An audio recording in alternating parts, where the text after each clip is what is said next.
Saya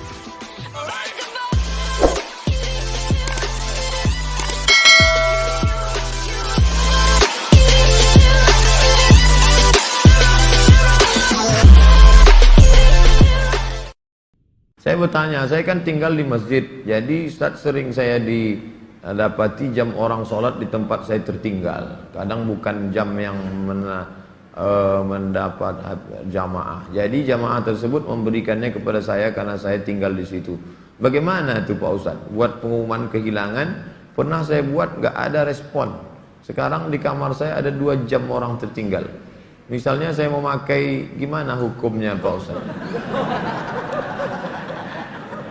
Ini namanya luqatah. Luqatah, barang temuan itu menjadi milik engkau wahai adinda kalau sudah setahun tak ada pemiliknya. Setahun tak ada pemiliknya, catat tanggalnya. Setahun tak ada pemiliknya, maka punya engkau. Berdoalah, pokoknya selama setahun itu berdoa supaya tak datang pemilik. Kalau dalam setahun itu ada pemiliknya, apa boleh buat, belum rezeki. Mudah-mudahan ada yang kehilangan lagi. Kenapa sebagian orang tak mau baca Sayyidina dalam salawat Nabi? Apa alasannya? Alasannya karena katanya menambah-nambah. Allahumma salli ala Sayyidina. Yang tambah-tambah. Nabi tak pernah menyebut. Nabi sendiri menyebut. Ana Sayyidu waladi Adam. Hadis sahih. Ana Sayyidu waladi Adam. Aku pemimpin anak cucu Adam. Maka saya pun menyebut. Allahumma salli ala Sayyidina Muhammad. Allahumma salli wa sallim alaih. Tapi saya tak ekstrim. Yang mau pakai Sayyidina silakan. Yang tak mau pakai Sayyidina tak apa-apa. Tapi saya pakai Sayyidina jangan salahkan. Dalam solat tak membaca bismillah dalam baca Al-Fatihah, apa solatnya sah? Tentang baca basmalah dalam Fatihah hukumnya 3. Mazhab Syafi'i pakai bismillah jahar. Bismillahirrahmanirrahim. Syafi'i. Kalau Hanafi sama Hambali, Alhamdulillahi Rabbil Alamin Ar-Rahmanir Rahim. Itu Hanafi sama Hambali. Kalau Maliki tak pakai bismillah sama sekali. Allahu Akbar. Alhamdulillahi Rabbil Alamin. Itu Maliki.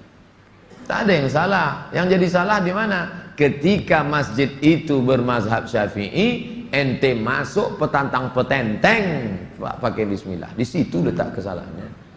Makanya ketika Syekh Abdurrahman Sudes, Imam Masjidil Haram ke Istiqlal, dia pakai bismillah. Terkejut-kejut orang Jakarta. Pakai bismillah dia. Dia tahu Dr. Abdurrahman Sudes dari Ummul Qura.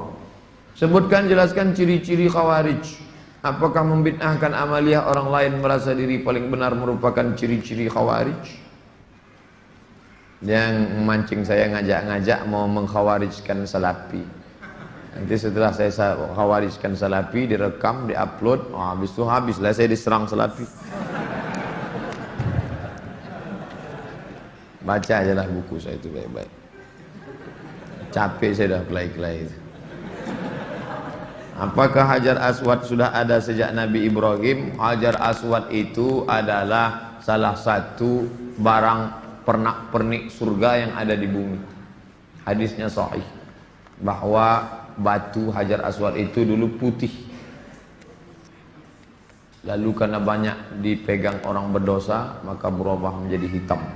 Itu bukan pendapat ulama, hadisnya sahih tentang Hajar Aswad. Dibawa Nabi Adam rindu dengan surga, maka diturunkan Allah. Jadi bukan Adam. Ada pula saya dengar orang ceramah, waktu Nabi Adam mau turun ke surga, dia ada mau bawa, diambilnya batu, dikepitnya di ketiaknya. Bukan begitu. Adam sudah turun, lalu rindu ke surga, dibawa Jibril. Kata Jibril, ini oleh-oleh dari surga. Itulah Hajar Aswad. Aslinya putih, tapi karena dipegang oleh orang-orang berdosa, menempel dosanya itu di batu itu menjadi hitam. Bukan yang bulat itu Hajar Aswad. Ada butir-butir kecil-kecil hitam-hitam dia. Tengok dari dekat. Itulah Hajar Aswad, ditempelkan ke dalam batu. Baru dibalut dengan cangkang yang terbuat dari besi. Nah, itu yang dicium. Batu kecil-kecil dalam. Yang besar itu batu biasa, ditempelkan ke dalam batu biasa. Hajar Aswad. Kalau istri tadi putih kemerahan, panggil dia Humaira. Kalau hitam ya Hajar Aswad. Jangan marah deh. Umur saya 24 tahun. Sekarang saya sudah kerja di perusahaan A. Saya baru diterima di perusahaan B yang merupakan pekerjaan impian saya. Tapi jika saya mengambil pekerjaan di perusahaan B, saya tak boleh menikah selama setahun. Sedangkan calon saya tak mau menunggu karena orang tuanya sudah tak bisa menunggu. Menurut Ustadz gimana itu? Karena di satu sisi saya ingin bekerja di perusahaan B karena gajinya lebih besar dan itu pekerjaan impian saya. Tapi penempatannya di luar kota. Jika jadi menikah kami bakal LDR. Tolong Pak Ustadz, ini tak ada masalah fikih, ini masalah perasaan. Saya hanya bisa menjawab masalah-masalah fikih. Adapun masalah perasaan,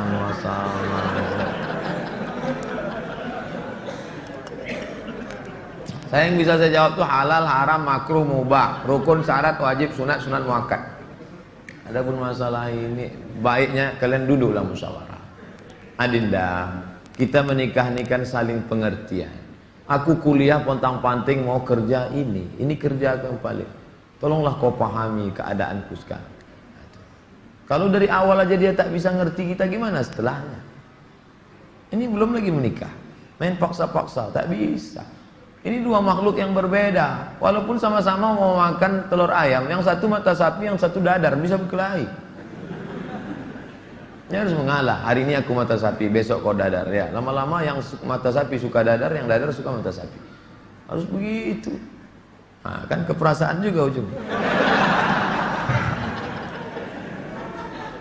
Berapa menit setelah berbuka baru azan Pak Ustaz? Waktu azan itulah berbuka. Tengok definisi puasa. Imsakun nafsi, menahan diri anil mahzurati, dari semua yang membatalkan puasa. Min tulu'il fajri, dari terbit fajar. Terbit fajar itu azan subuh. Ila ghurubis syamsi, tenggelam matahari, syafaq ahmar, azan maghrib. Hanya saja bagi muazin minum dia dulu. Muazin itu dianjurkan minum dia. Zahabadh dhama'u wa batallatil uruq wa thabatal ajru, baru dia azan. Allahu akbar, Allahu akbar. Nah, itu dah minum tuh. Kalau yang belum minum, Allah, belum minum. Apakah boleh kita makan setelah selesai, setelah Isya masuk? Yang penting batalkan dulu puasanya dengan minum kah, makan buah kah. Jangan makan es, karena usus itu kering. Knalpot yang kering panas disiramkan air es, mengelupas cat-catnya. Begitulah usus kita itu rusak. Maka yang paling bagus orang Mesir, korma kering, bukan korma yang basah, korma kering, pecah-pecah, buang bijinya, masukkan ke dalam, siram pakai air panas. Agak-agak 2 jam menjelang berbuka. Nanti menyatu dia, diminum. Itu yang paling bagus. Minum kesukaan Nabi, air korma. Minum air korma. Bagus, manis dia. Maka usus kita awet. Apakah batal puasa mencicipi gulai untuk merasakan garamnya? Mazhab Hambali mengatakan tak batal, karena dia tak masuk ke rongga, tak masuk ke dalam, hanya di ujung lidah. Di ujung lidah ini ada perasa. Jadi teteskan. Maka tak batal, karena tak masuk. Habis dirasanya gini, habis itu di ludahnya boleh. Tak masuk ke sini, tak masuk. Mazhab Hambali, tapi saya tak mengamalkan. Saya tidak mengamalkan. Ini saya jawab, mana tahu nanti ada ustadz. Saya bilang tak boleh. Tiba-tiba ada ustadz mengatakan, oh tak tahu Ustadz Somad. Saya tahu, tapi saya tak amalkan. Kenapa? Membuka pintu celah. Saya tak menyalahkan Imam Hambali. Orang sekarang imannya tak macam Hambali. Asik mencicip aja dari pagi. Cicip. Ustadz gimana cara menghafal Quran? Kami dulu aturan di Al-Azhar tidak pakai SKS, kuliah tak SKS, setahun dipaket 14 mata kuliah, 2 juz Al-Quran, tidak pakai SKS, tahun 1, tahun 2, tahun 3, tahun 4, 14, 2 juz. Jadi cara kami sebelum subuh dihafal dulu, Satu halaman, satu halaman. Sebelum subuh hafal satu halaman. Nanti ke masjid, qabliyah subuh baru diulang waktu baca.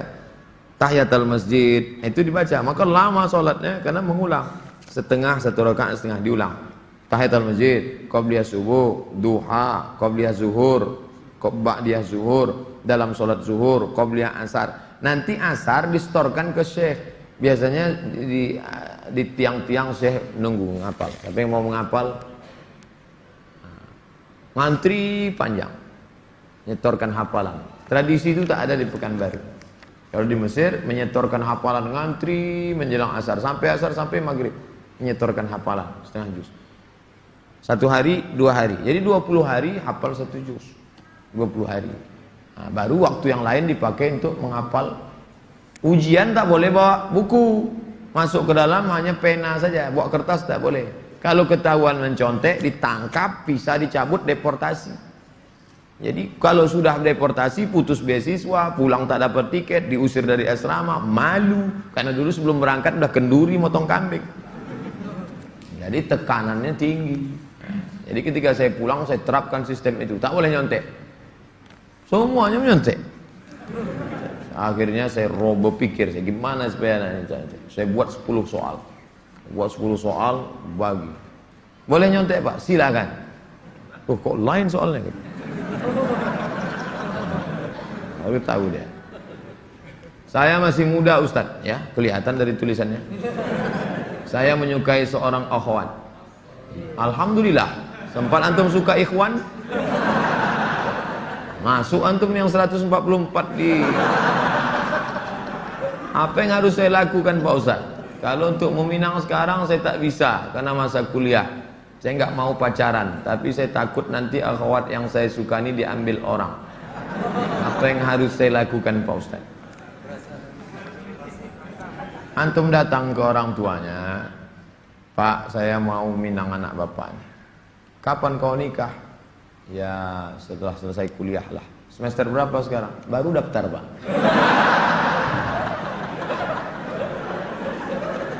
Itu rasa-rasa biasa saja itu adik-adik sekalian. Nanti setelah sekalian kuliah, banyak yang lebih cantik, lebih mantap dari itu. Anggap ingin lalu aja. Tak ada. Nanti setelah kalian selesai, banyak yang lebih hebat lagi daripada itu. Maka tundukkan pandangan. Yang gadis-gadis bagus pakai cadar supaya tak nampak laki-laki wajah. Ustadz di mana di Pekanbaru ini tempat belajar tahsin ngaji? Ustadz Hardi LC. Datang ke Tafakuh. Banyak kajian. Jamnya ada. Datang ke kantor Tafakuh depan gedung guru. Dari sini sebelum Purna MTQ, gedung guru sebelah kanan ada perkantoran Sudirman. Di depannya ada karaoke Rosa. Tapi jangan antum masuk ke situ. Kanan karaoke, yang kirinya Tafakuh. Dr. Mustafa Omar. Tanya, ada Ustadz Hardi? Nah, daftar tahsin dengan Ustadz Hardi. Ustadz, Nabi Muhammad tak pernah cukup puasa sebulan pada bulan Sya'ban. Bagaimana kalau puasa bulan Rajab? Tak pernah, tidak pernah cukup puasa. Pernah Nabi. Bulan Sya'ban pernah Nabi sebulan. Karena Rasulullah SAW yasumu Sya'ban kullahu. Kata ulama mana kullahu, pernah dia sebulan. Tapi tidak tiap tahun. Pernah, tapi tidak tiap tahun. Bagaimana dengan Rajab? Rajab bagus. Mana dalil puasa Rajab? Wa minal hurumi fasum, berpuasalah engkau di bulan-bulan haram. Bulan haram itu Zulqa'dah, Zulhijjah, Muharram, Rajab.